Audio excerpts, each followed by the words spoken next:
If you want to move your Google Photos to another Google account without downloading everything and having the hassle of having to go through everything manually, here's the easiest method. It's partner sharing and save to your account. So let's show you how to do it. First, make sure you're signed into the old source Google account and that backup is enabled. Partner sharing only sends photos that are backed up. Now on your computer, go to the photos.google.com. Click Settings, the gear icon next to Sharing, click Expand, and click Partner Sharing.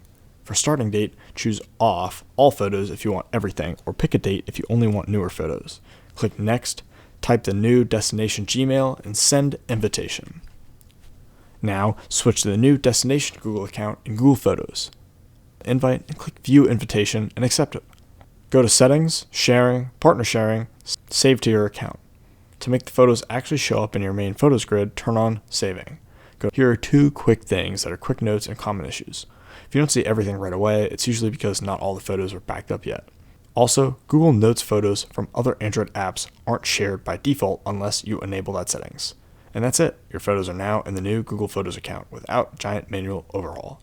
If you like this video, leave a like, and don't forget to subscribe to Howard Tattoos for more simple tutorials just like this.